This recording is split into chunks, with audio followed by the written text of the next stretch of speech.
El contenido del siguiente programa es responsabilidad de sus realizadores.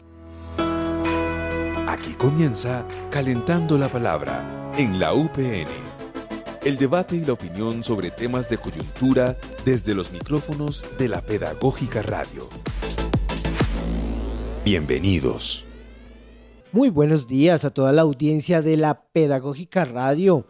Nuestra segunda emisión de Calentando la Palabra en este segundo semestre del 2025 desde los estudios del edificio B en el segundo piso de la Universidad Pedagógica Nacional en la calle 72.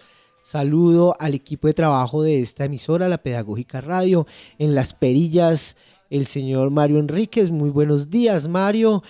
Saludo también a Yolanda Barrantes, que está aquí frente al micrófono en la producción de la Pedagógica Radio y de este programa en el día de hoy. Calentando la Palabra, Yolanda, buenos días. Muy buenos días, profesor. Cordial saludo para ti, para nuestros invitados y para ustedes, para quienes nos escuchan y están ahí conectadísimos con la Pedagógica Radio en esta emisión número 32 con un tema absolutamente especial y temas desde luego de coyuntura en la que vinculan maestros y bueno, la gente que vive, que habita esta ciudad.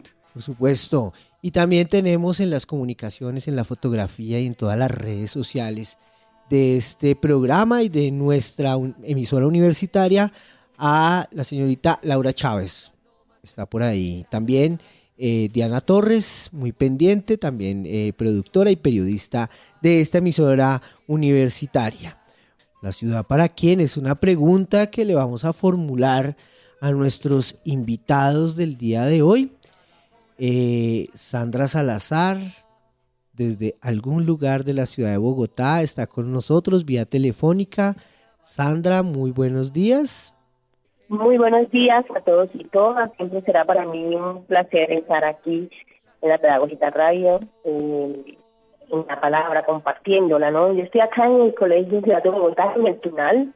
Soy maestra y pues nada, un saludo a toda la audiencia que nos escucha el día de hoy. Bueno, Sandra, maestra del distrito, egresada de la Universidad Pedagógica Nacional, dirigente sindical. Muchas gracias por participar de este espacio, de esta tu emisora universitaria. También estamos con un compañero de viejos encuentros radiofónicos y musicales, el señor Diego Pinto, sociólogo y líder social también. ¿Cómo está, viejo Diego? Bueno, buenos días a todo el equipo de la Pedagógica Radio y por supuesto a todas las personas que nos escuchan de esta comunidad tan bonita que es nuestra Universidad Pedagógica Nacional. Y bueno, gracias por abrir también este espacio para poder compartir sobre los sueños de ciudad que tenemos. Bueno, entonces habría que decir que las ciudades tal vez son una de las expresiones más importantes de la modernidad. Digamos, la ciudad lleva la carga histórica justamente de los procesos de urbanización que no necesariamente se han hecho de manera equitativa. Las ciudades son absolutamente desiguales.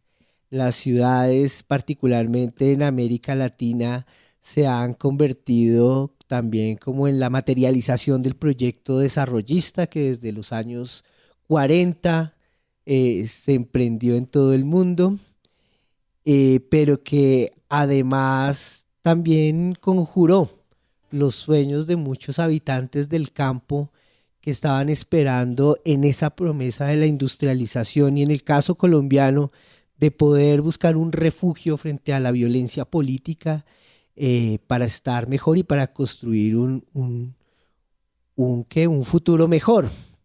Sin embargo, también la historia de las ciudades nos ha dado cuenta de las múltiples desigualdades espaciales que se han forjado y que han desconocido y que no le han dado un lugar justamente a esos habitantes de los sectores populares, incluyendo pues a los trabajadores, a las mujeres, a las organizaciones sociales, a los indígenas, a los afro, en fin, digamos una gran cantidad de sectores de excluidos en las ciudades latinoamericanas y en las ciudades del mundo también. Pero bueno, vamos a entrar en materia con esto, pero primero queremos hacer un pequeño paréntesis para no pasar por alto esa columna del rector que sale cada 15 días en el diario El Espectador y que para este fin de semana trae un tema muy interesante. Entonces, Yolanda Barrantes, Mario Enríquez, vámonos con la sección de la columna del rector.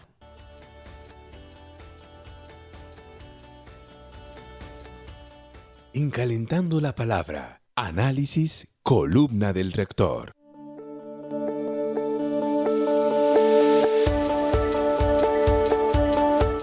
Usted está escuchando Calentando la Palabra y efectivamente pues el rector tiene una gran preocupación. Bueno, primero pues habla de la reciente Olimpiada Internacional de Matemáticas. Vamos a hablar de las IAs, ¿no?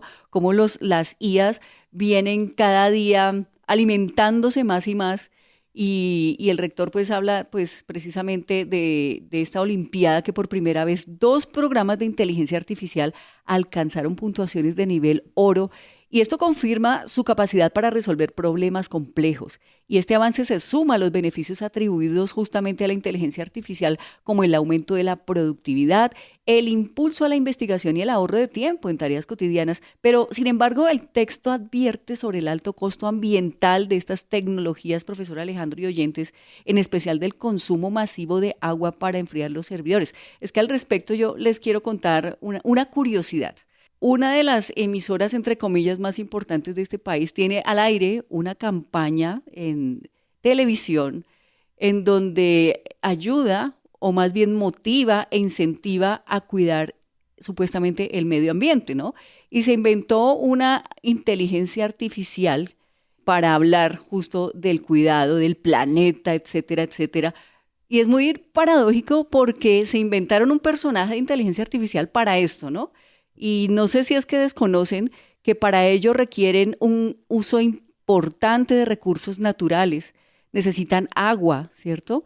El consumo real viene del proceso global de entrenamiento y la infraestructura que lo soporta, pero a modo orientativo, un modelo avanzado podría implicar la creación. Necesitan energía, necesitan agua para refrigerar decenas, cientos de miles de litros de agua, necesitan metales, bueno, necesitan una gran cantidad de recursos naturales. Entonces uno viene y dice, ¿cómo es posible que como que se la piensen de esa manera tan contradictorio? Hacer una inteligencia artificial para incentivar a la gente a que cuide el planeta, sin embargo, gastan muchísimos recursos en esto. Entonces esta es una de las grandes preocupaciones que manifiesta el señor rector en su columna. Sí, digamos que es ya imposible desligarse de la vinculación, sobre todo en los procesos educativos y en muchos de los procesos productivos del mundo, de esta inteligencia artificial o de las inteligencias artificiales. Uno podría hablar en plural, porque seguramente cuando usted está elaborando un documento y hay el servidor le subraya una palabra en rojo, pues eso es una inteligencia artificial, sí, claro, que le está diciendo que ahí hay un error ortográfico, ¿cierto? Sí. Y si es azul, entonces también un error de redacción y entre otras cosas, ¿sí? O por ejemplo, estas aplicaciones que usted utiliza para ubicarse o para mirar cuál es la ruta más corta para llegar a determinada parte, esos son GPS. El GPS. Son inteligencias artificiales que hemos venido utilizando cotidianamente desde hace mucho tiempo. Pero, ¿cierto? profe, incluso hace muchos años existe una inteligencia artificial, hace más de 20 años, que es la domótica. Esto no es novedad, ¿cierto? Eso de que usted con un control abra, cierre las cortinas, programe de su celular que se enciendan los electrodomésticos, las luces, esto es un tema de inteligencia artificial de hace muchos años. Entonces, pues no nos sorprendamos tanto que ahora pasen estas cosas. Sí, pero hay unas inteligencias artificiales que están llegando, se están incorporando hoy y que tienen unas implicaciones éticas y ambientales muy fuertes. Sí, señor. ¿Sí?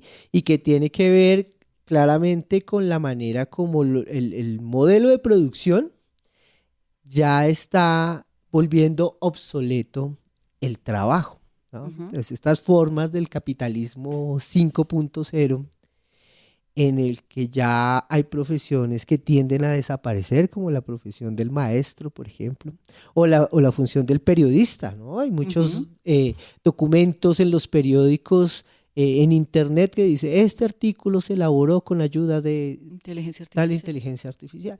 Entonces, eso da cuenta también de una manera en la que el capitalismo también se está planteando preguntas alrededor del modelo de producción y de las relaciones capital-trabajo, que creo que es muy importante tenerlo en cuenta y que el rector alcanza a enunciar ahí en esas líneas. Pero bueno, no vamos a entrar en profundidad, pero no queríamos pasar por alto tampoco la columna que escribe el rector, porque además este tema de las inteligencias artificiales tiene una profunda relación y conexión con los procesos pedagógicos y educativos, que son los que particularmente en la Universidad Pedagógica Nacional nos interesan. Y ahora de ciudad también, a propósito del tema. Y a propósito del tema, entonces así cerramos este apartado de la columna del rector para hoy.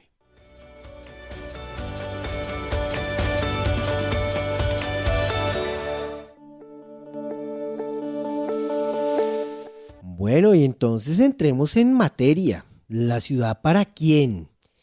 Un poco con estos elementos que planteábamos iniciales, quisiéramos plantear pues con Sandra y con Diego cuál es el problema sobre el cual estamos hablando, ¿sí? Esta idea de preguntarnos para quién es la ciudad.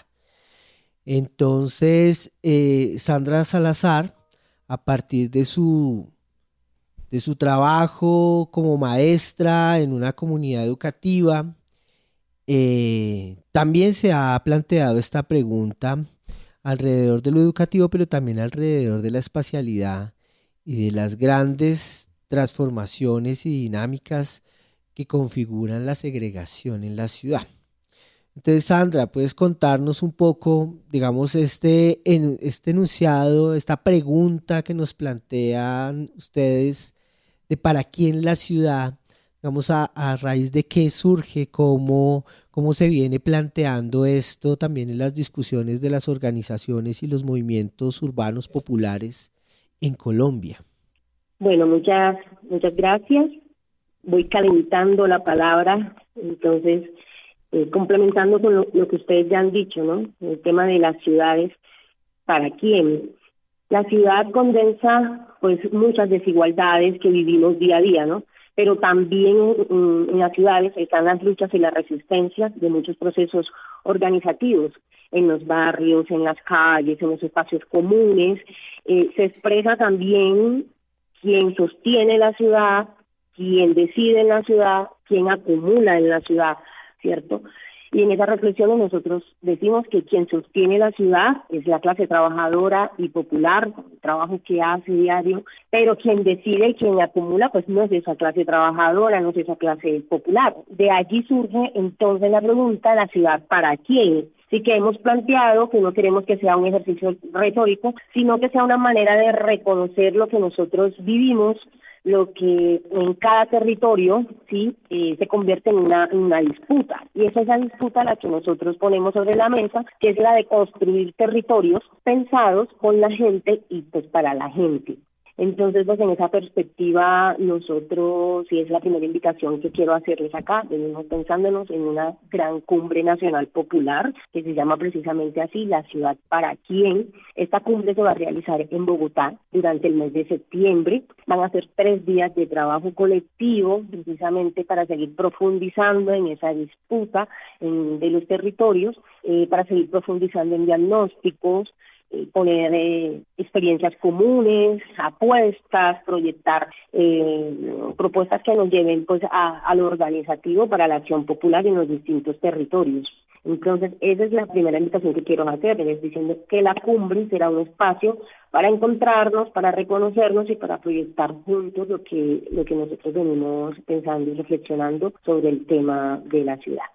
Pues contarles que hemos realizado una ruta de participación a esta gran cumbre desde diferentes ciudades.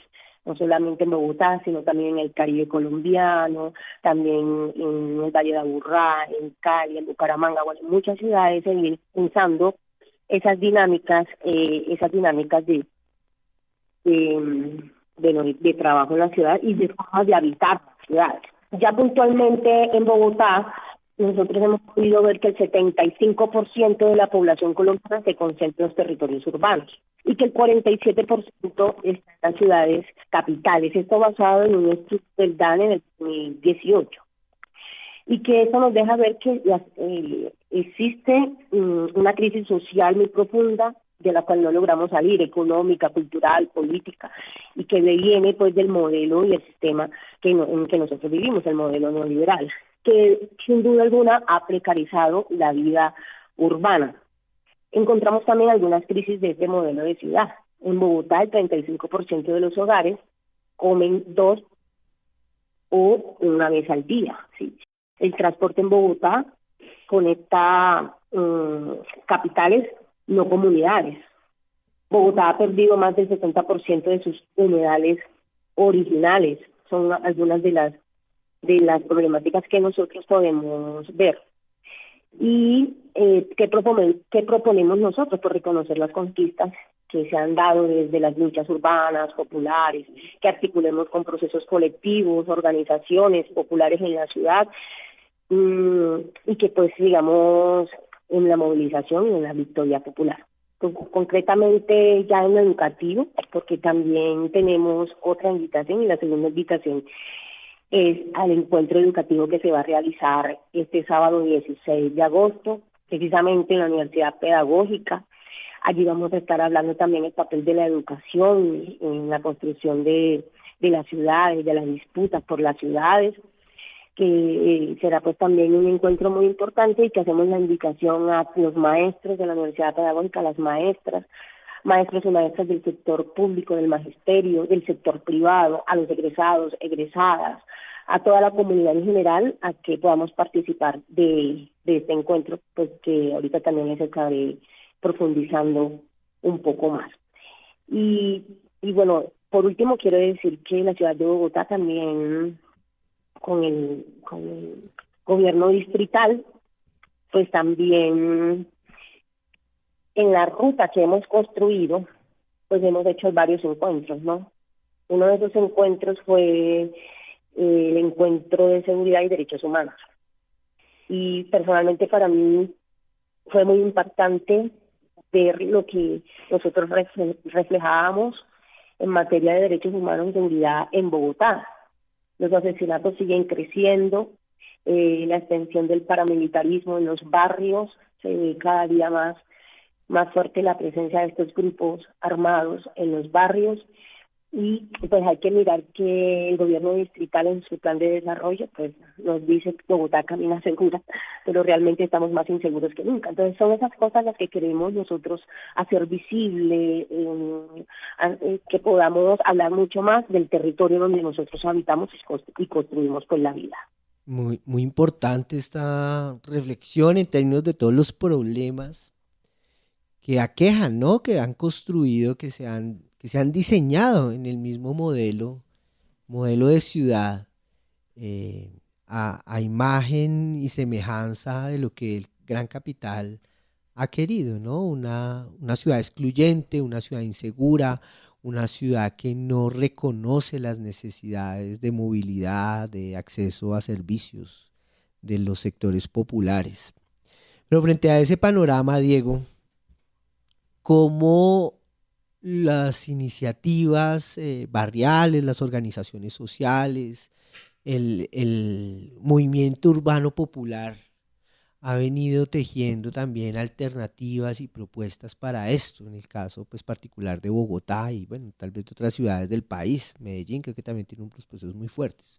Sí, partir que este proceso que se ha planteado de Cumbre Urbana Nacional Popular, pues no parte de cero, sino parte justamente de la convergencia de múltiples sectores sociales que hemos venido diciendo vale la pena entender lo que pasa en las ciudades de Colombia, cómo eso responde a un modelo específico de desarrollo, Si vemos, en Colombia se habla del Sistema Nacional de Ciudades y uno se pregunta cómo está articulado ese Sistema Nacional de Ciudades y cómo lo que busca también es tejer una red en torno a la productividad para el gran capital y que conecte con los grandes planes económicos internacionales, por ejemplo, con las rutas del Pacífico, y cómo, digamos, hay una interconexión en función pues de los grandes negocios. Por eso nos preguntamos, bueno, ¿la ciudad para quién? La ciudad para los grandes negocios, para el gran capital, para poder exportar por Buenaventura, por vía de las zonas francas en las ciudades principales que luego terminan pues,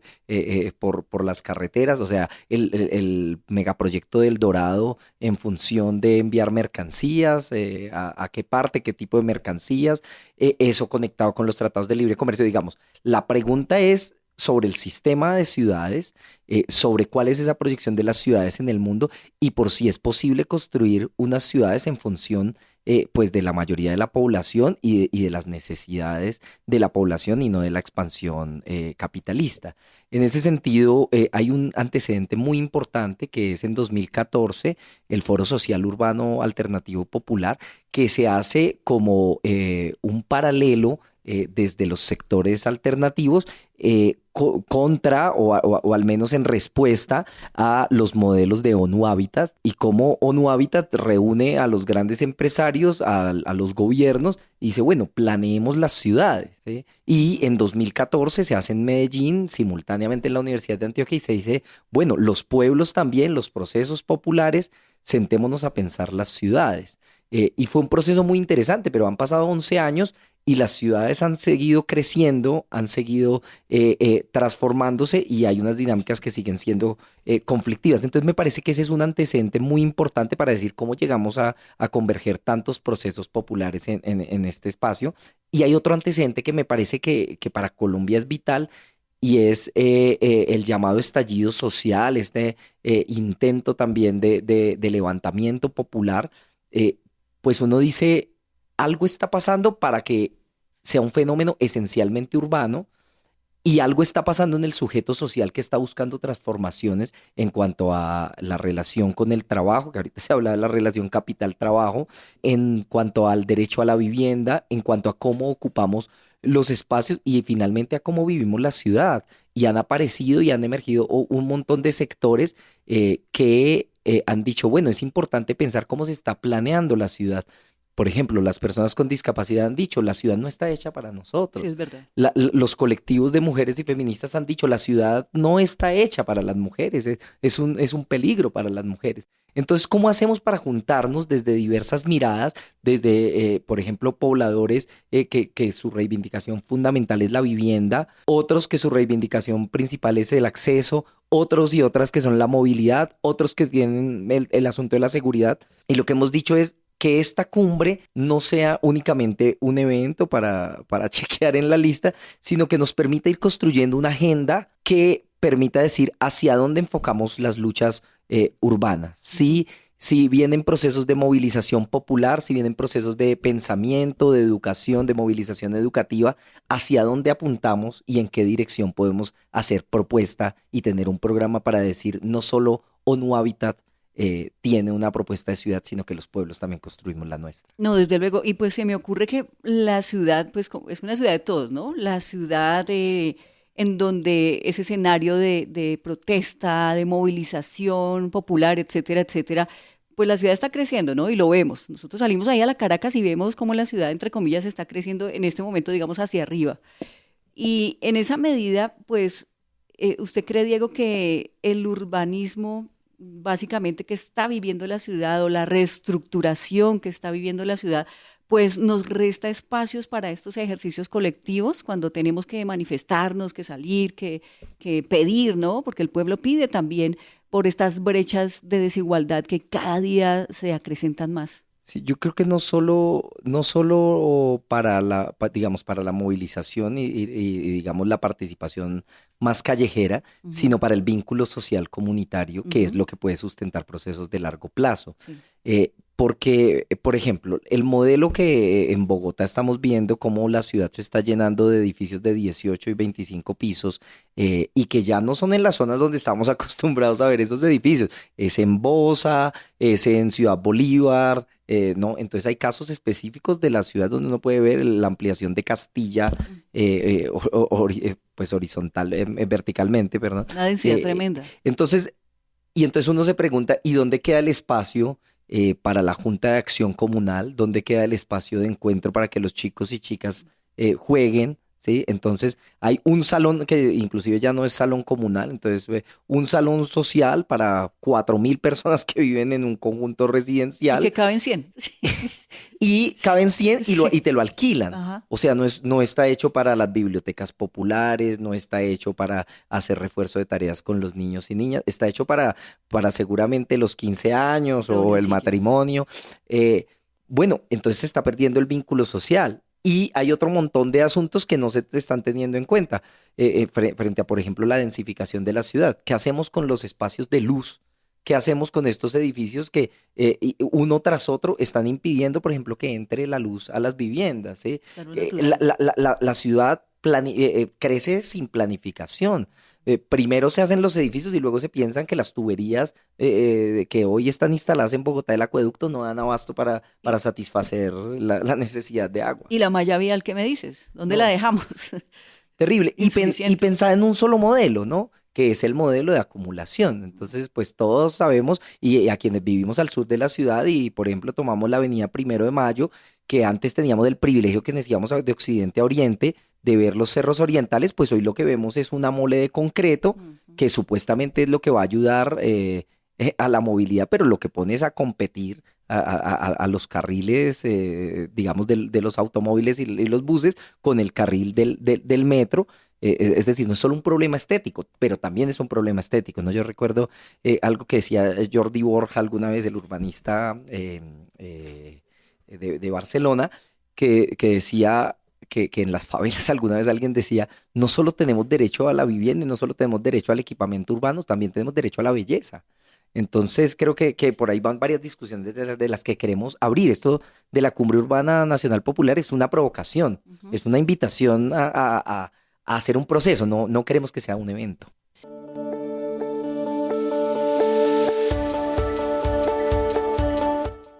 Seguimos calentando la palabra con Sandra Salazar desde un colegio en Bogotá y con Diego Pinto hablando de esta ciudad, que esperamos las distintas fuerzas sociales puedan liberar también. Sandra, por favor, cuéntanos esa relación que se establece entre la ciudad, el colegio, los procesos educativos, cómo se teje esa relación en la reflexión que ustedes han hecho desde estos procesos urbanos en defensa del derecho a la ciudad. Bueno, yo quiero iniciar contándoles que los días 14 y 15 de junio del presente año, 2025, se desarrolló en la ciudad de Bogotá el Campamento Nacional Pedagógico y Popular. ¿Sí? Este es un encuentro histórico, tuvimos una participación de más de 450 maestros que vinieron de todas las partes del país, de todas las ciudades, y la consigna de este campamento pedagógico fue por una educación libre del neoliberalismo. En ese sentido, reflexionábamos sobre esas políticas educativas neoliberales que vienen del exterior, es decir, de organizaciones internacionales que nos mandan, digamos, nos marcan toda la línea política, pero no tienen en cuenta el contexto, las realidades de nuestro país, de nuestras ciudades. ¿Sí? Fue un evento importantísimo, donde se hizo un análisis muy profundo de coyuntura política internacional y latinoamericana, y ya puntualmente de nuestro país, pero también se habló precisamente de todas esas políticas neoliberales que nos atraviesan y de la educación popular, la importancia que tiene la educación popular. en ese sentido hemos seguido reflexionando sobre la educación y el papel que ésta tiene, pues, en los procesos de disputa. En cada localidad, en cada ciudad, la escuela está presente. O sea, la escuela habita las ciudades, no puede estar por fuera de los, digamos, de las discusiones que se dan en los barrios, en la comunidad, en los territorios, porque ella habita. Y una de las cosas que nosotros, digamos, planteábamos era que la escuela, en la escuela se podía hacer educación popular o no se podía hacer educación popular.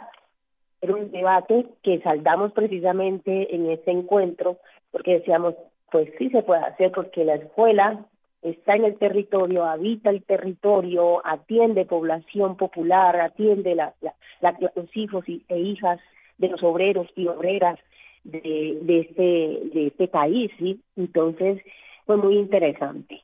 Desde allí seguimos planteando una ruta, esta vez en el marco de la Cumbre Nacional y Popular, La Ciudad para Quién, y consideramos que la educación no puede ser ajena a las discusiones que se den en la construcción de ciudad.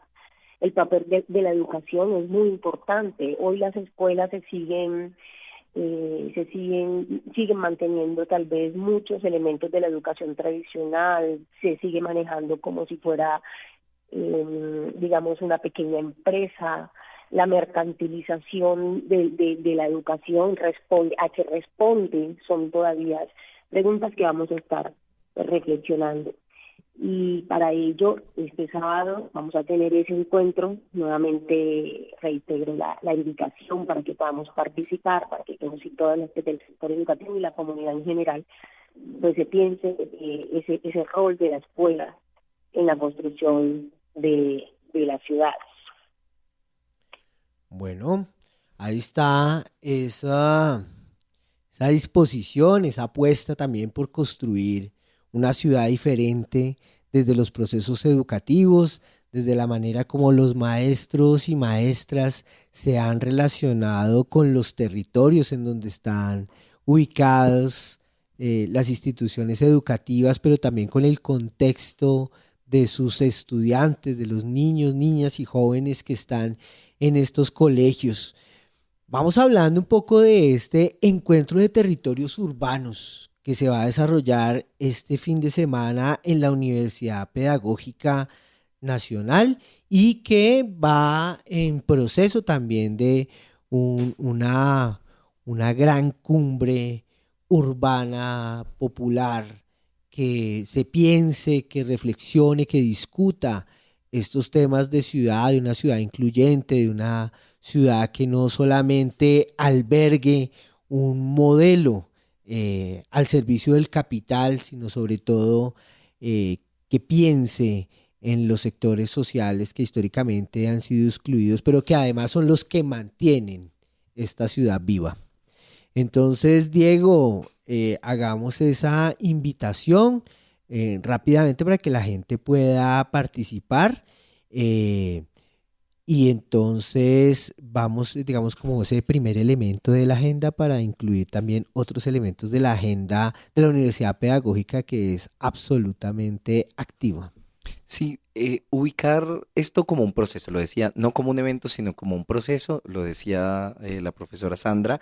Hay una serie de eventos que se han realizado que tienen que ver con preforos, donde se ha discutido temáticamente, eso, el magisterio, arte y cultura, Juventudes Populares se reunió el fin de semana pasado y este sábado a las 2 de la tarde en el torreón del tercer piso, acá en el edificio B justamente, va a tener pues sitio el encuentro educativo, que la idea es de Bogotá, para empezar a recoger insumos que se puedan llevar también a un espacio distrital, que esperamos sea en un par de semanas, en un espacio de ciudad donde se encuentren todos esos preencuentros, un poquito a propósito de Orlando Fals Borda, la lógica es construir de abajo hacia arriba. Entonces, primero encuentros sectoriales y territoriales, uno luego de Bogotá, y para todos esos insumos que se están haciendo ya en Bucaramanga, en Medellín, en Cali, en Popayán, en Norte de Santander, en Cúcuta, en Pamplona, y en Montería, todo eso converger en la Cumbre Urbana Nacional en el mes de septiembre. Pero entonces, en concreto, este sábado, 2 de la tarde, en el Torreón del tercer piso aquí en la Universidad Pedagógica Nacional, procesos estudiantiles, procesos magisteriales, invitamos a los sectores sindicales, tanto del magisterio como de las universidades públicas, profesores de las universidades privadas, egresados, a todo el que le interese el tema educativo, educadores y educadoras populares. Aquí nos vemos para construir esa propuesta. Y Sandra, bueno, también una invitación para motivar a los maestros, maestras, estudiantes de los colegios de Bogotá, pero también a los maestros en formación de la Universidad Pedagógica Nacional a que contribuyan a esta construcción de una ciudad para todos y para todas, desde allá, desde tu lugar de trabajo Desde el Tunal. y de procesos educativos. ¿Qué más invitación que la situación que estamos viviendo hoy de persecución del magisterio, de una política antisindical del gobierno distrital? Los maestros y maestras hoy confrontamos el gobierno distrital, puesto que le está dando un tratamiento a la educación como un servicio y no como un derecho fundamental. Esta fue una de las luchas que tuvimos en este gobierno por todo el tema de la ley estatutaria de educación, que la tumbamos precisamente porque tenía elementos neoliberales que nos hacían retroceder en nuestras luchas. Y una de las luchas era esa, que la educación fuera un derecho fundamental y no un servicio.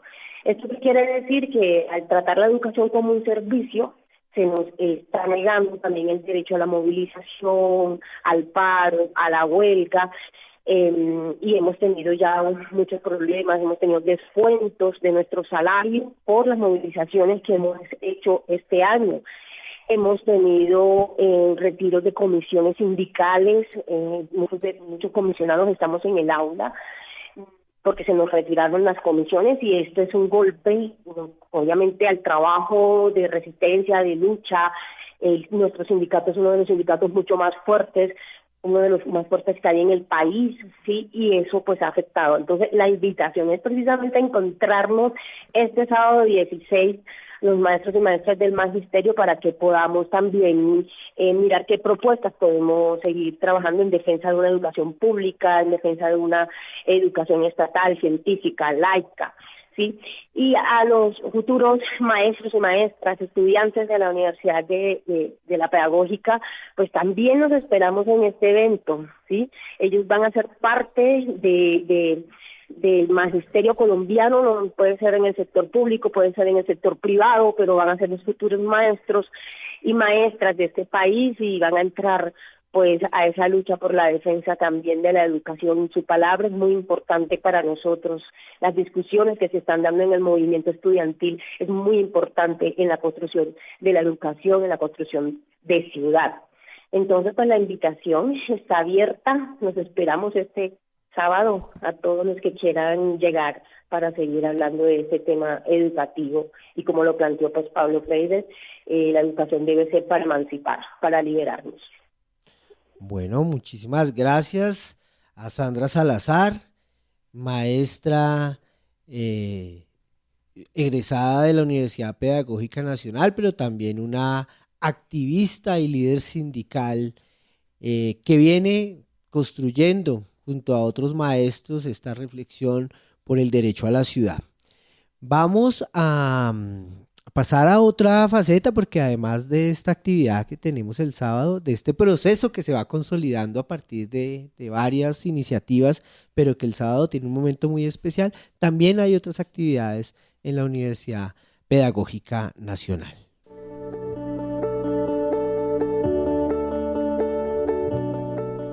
Bueno, entonces así vamos cerrando este Calentando la Palabra. No sin antes agradecer al compañero Diego Pinto, a la compañera Sandra Salazar por haber participado. Están invitados a estos micrófonos cuantas veces ustedes quieran, y por favor, nuestra audiencia también, para que comente, muestre sus impresiones o sus reacciones frente al programa del día de hoy. Vamos a cerrar no podemos pasar por alto, más bien, Yolanda Barrantes. Señor. Un momento también de la memoria de este país, un acontecimiento y un personaje muy importante que quedó en las sonrisas y en los corazones de todos los colombianos, que ayer conmemorábamos 23 años de su asesinato. 26 años, el señor Jaime Garzón. Así ¿cierto? es, sí señor, pues un hombre que hizo una construcción narrativa satírica con el humor, pues cuya herramienta le valió el corazón, ganarse el corazón de los colombianos y quedarse por siempre en la retina, en los oídos y en la cabeza de estas generaciones, sobre todo de las juventudes.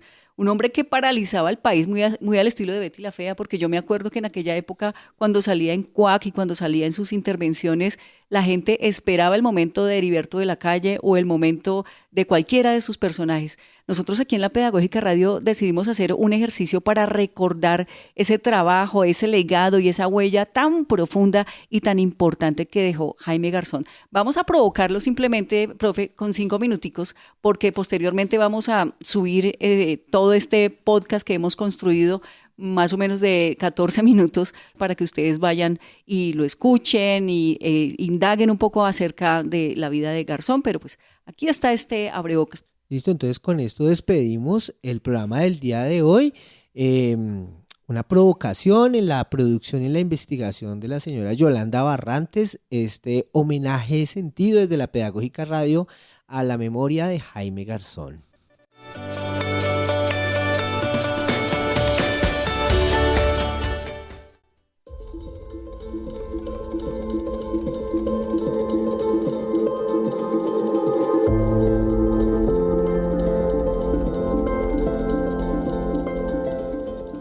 Jaime Garzón, un colombiano que combinó el humor inclusivo con un profundo compromiso social y político. Fue mediador de paz, crítico del poder, personaje televisivo inolvidable y promotor de la esperanza en el país. Su legado trasciende la sátira. Fue una voz ética que sigue y seguirá resonando en las dimensiones educativas, políticas y culturales de nuestro país.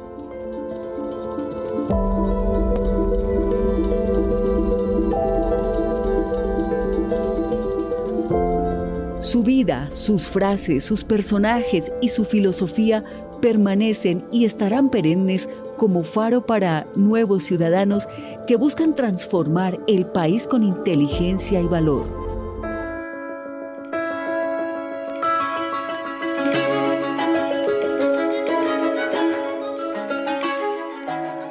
La muerte de Jaime Garzón no fue solo el asesinato de un hombre, fue el silenciamiento de una conciencia colectiva que incomodaba al poder con inteligencia, ternura y risa. Su partida, el 13 de agosto de 1999, no solo marcó una generación, sino que sigue doliendo como una herida que aún no cierra.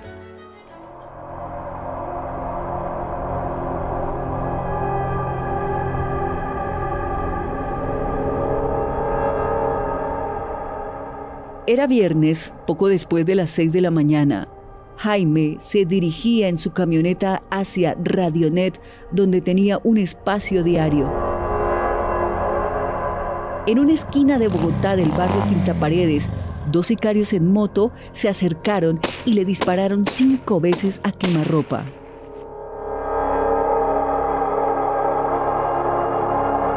No fue un crimen cualquiera. Fue un crimen planeado y ejecutado con precisión. Estas fueron las palabras de la periodista María Jimena Duzán. No es cierto, como ha dicho Mancuso, Salvatore Mancuso, ante la JEP, que a Jaime Garzón, el periodista, el humorista, lo asesinaron por un chiste en el que se habría burlado de Carlos Castaño. El de Jaime Garzón, mi amigo y compañero de mucha vaina en la vida, fue un crimen planeado, óigame bien, desde mucho antes, y en el que se apeló a la estigmatización y a las mentiras para fabricar una narrativa que terminó por hacer de Jaime, de manera injusta, un enemigo peligroso y una amenaza para la democracia colombiana. Una amenaza que había que aniquilar.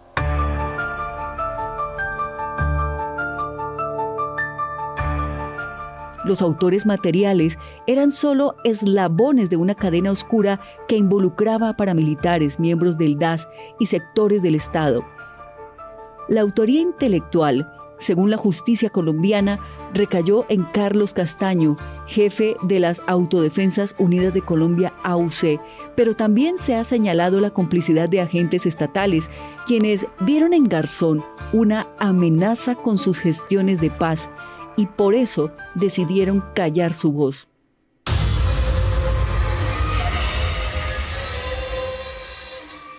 Así quedó registrado en un episodio de Jaime Garzón con su personaje Heriberto de la Calle, mientras entrevistaba a Jaime Valencia Cosio, quien le dio claras luces de que pronto lo iban a silenciar.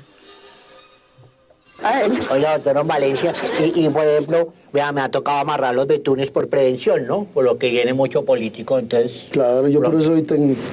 ¡Ay, el doctor es técnico ahora sí! Yo ya oí rumores de que lo van a... Sí, que me van a sacar de... Sí. ¿Ah, sí? Sí, porque usted jode mucho y entonces eso no le gusta a la gente. Y pero yo aquí no jodo, doctor Valencia, a nadie. ¿No? No, yo digo lo que uno oye en el barrio, en la UC. Por ejemplo, en la UC dicen, uy, los mayores electores del país son el Mono Jojo y Fabio Valencia Cosio. Y uno escucha esa nada.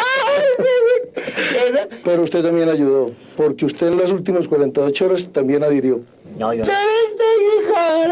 Yo ya oí rumores de que lo van a... Sí, que me van a sacar de... Sí. ¿Ah, sí? Sí, porque usted jode mucho, entonces eso no le gusta a la gente.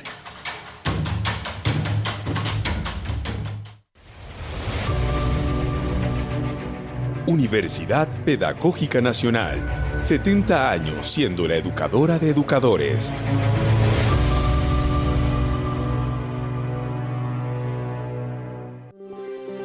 Quédate con las voces y los sonidos que enseñan de la Pedagógica Radio.